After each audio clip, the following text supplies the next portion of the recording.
If you were to imagine an historical docudrama that was made in the 1960s about the 1745 Jacobite risings in Scotland, in which the primary conceit was that a modern-style news team of some sort happened to be in the 18th century and was going back and forth interviewing soldiers and officers from both armies, talking to them about their opinions on the whole thing and what they're thinking about it all, well, you might think that it's a little bit silly. You may imagine sort of like a student project gone just horribly wrong, a film filled to the brim with gross exaggerations of very complicated political topics, filled with historical inaccuracies, terrible acting, woefully unrealistic effects, and, of course, a complete lack of historical authenticity and accuracy. But what if I told you that there is one such project which is, in fact, the exact opposite?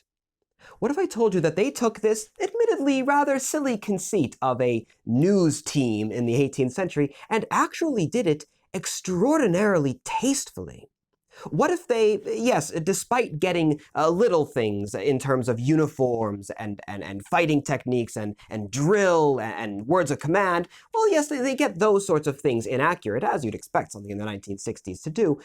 What if, despite all that, they managed to create one of the most authentic and one of the most accurate portrayals of linear warfare during the long 18th century that at least I have ever seen?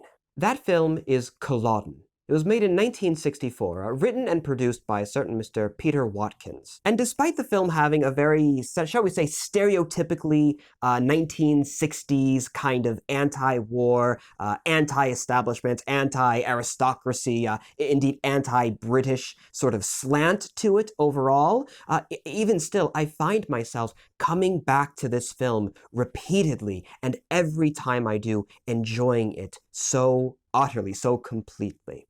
And that is because of how extraordinary it is in its portrayal, in its representation of warfare during the long 18th century. And in this video, I'd like to just go over one of the many, many scenes in this film which are so very good.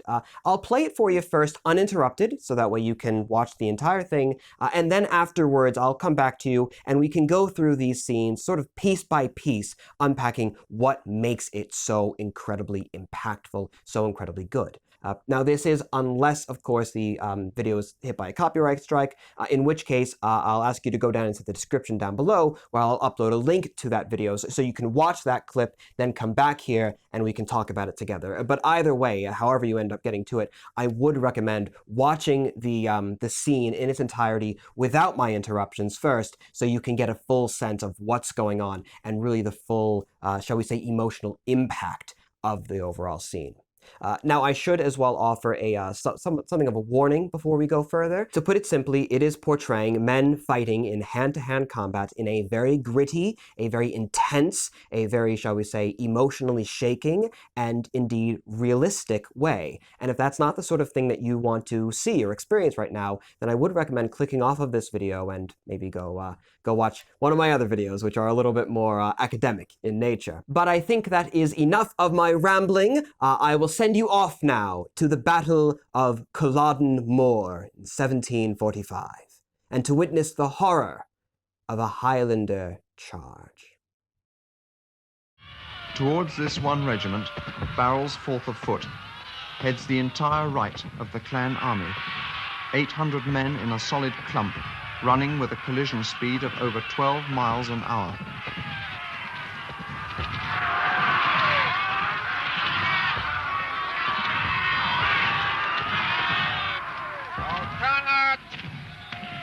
Firing! Quiet, take care!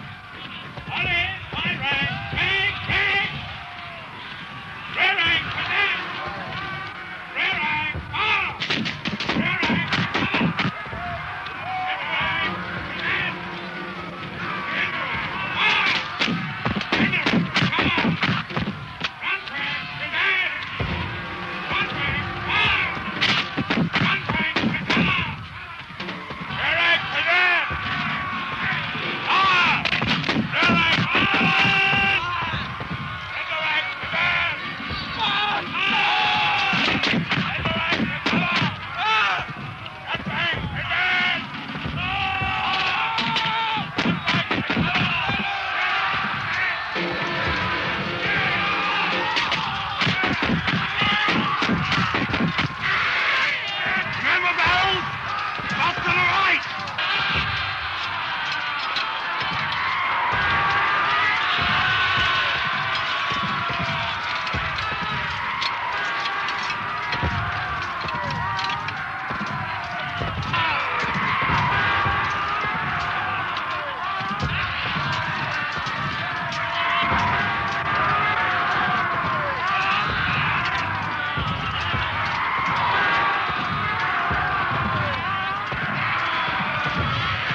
Barrels! Barrels!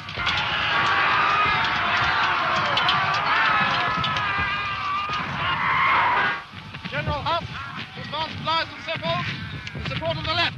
Your Highness. In many films, the first element that we may see of a battle scene, of a charge, is probably going to be a very wide, sort of soaring shot overviewing an entire enemy line, running across an open field so that we can see the full magnitude of the battle before us. They'll be playing very dramatic music, very imposing, very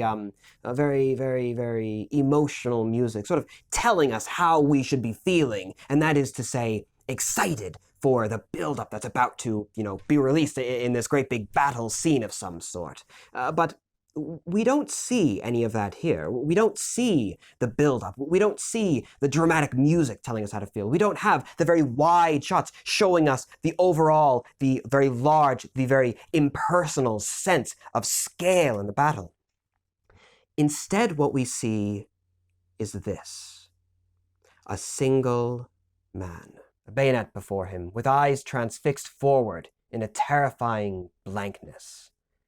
Beyond a dispassionate announcer describing academically that which approaches, we hear only the sound of guns and the charging Highlanders.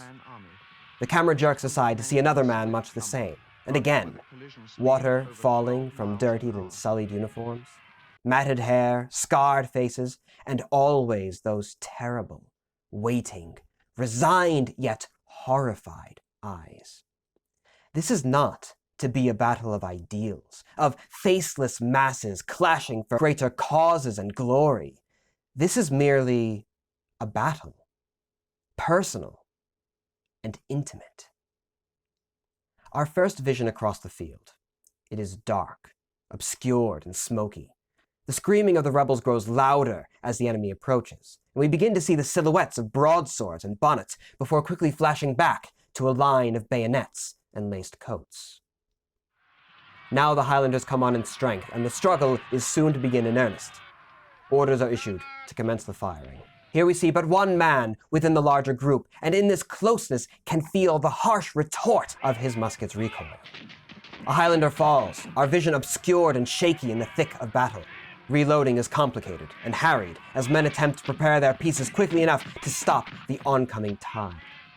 Round after round is fired, the pacing set like a cadence by the shouting of commands, and for what seems an eternity, the world of these men is reduced entirely to these singular actions. Through it all, we see the focus, the terror, and the fear on the faces of the regular soldiers. The enemy is getting closer. We see them in increasing detail, see how they are wounded and how they fall to the ground in pain. These are becoming not faceless devils in the mist, but men, all the same as the regulars. Over the shoulders of firing troops, we see the rebels rush on, and with a writhing body in the foreground, the melee begins. Bayonet and broadsword, buckler and musket butt, flesh and bone all collide with intensity. Confusion and chaos take the field, which is transformed into a hellscape. Screams of terror and pain fill the air. Our vision is clouded, blurred, moving rapidly from struggle to struggle. Men brawl with fists, they roll in bloodied mud and stab and bludgeon wildly at any foe they see. In many films, the portrayal of a melee is clean. Individuals facing one another with distance between them. But not here. Here what we have is claustrophobic, a choking of our sensibilities. Finally, however, we come to one clearer scene. We see a Highlander facing across from a grenadier. And the Highlander slices across the face of that grenadier, who spins from the force and screams. His cheek is cut open in a gruesome detail. As he is trampled underfoot, we see him clutching his face, his cap and musket fallen long to the wayside. He is screaming and begging for help from all those around him who can do nothing. As a mass of humanity, the Highlanders begin to physically force their way through the line of regulars, that they might continue their charge. Only to be met, after our scene, by yet another line of regulars and muskets, to be mowed down, decimated, nearly to a man. Do you see why I love this scene and this film so very much? Because it's portraying linear warfare not in a clean and dignified and civilized and polite manner which so many films, even good films, do these days. Instead, it's portraying it as, well, as actual warfare, as actual conflict. It isn't portraying the soldiers, the men who underwent these terrible, terrible things. It's not portraying them as mindless automata simply going through the motions. It's not portraying them as all a bunch of very hoity-toity gentlemen going about their deeds, not even the officers, despite the fact that the film has a very anti-aristocracy sort of feeling. No, it's portraying them as men, as people, as beings. It's portraying them in a personal light, in an intimate light. It is giving them moral weight of some sort. It's allowing us to feel for these individuals. Whether or not we agree with the things that they're doing, we can sympathize with them for their suffering. What I'm saying is that this very, very small film, this film with a very limited budget, this film with no professional actors, I mean, really even hardly any actors at all, with very little resources available to them, with only even one cannon to film the entire thing.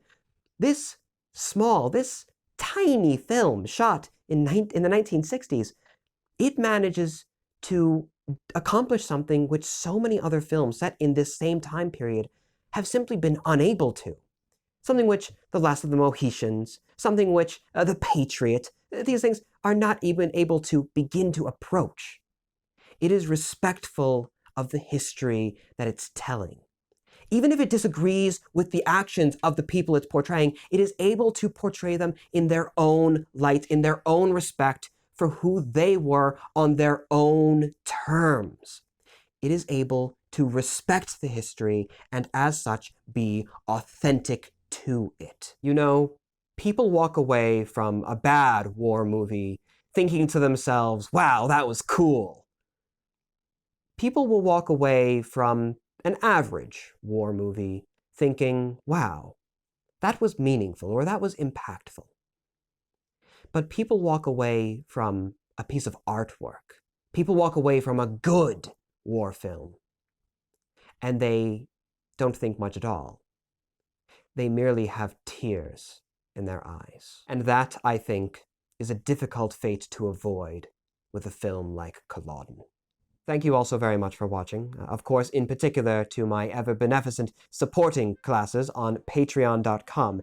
It is by virtue of your support that I am able to carry on with the work that I do here. And then, of course, to you as well, my dear viewer, thank you so very much for watching. And, of course, until the next time, I am, and I shall remain, your most humble and obedient of servants.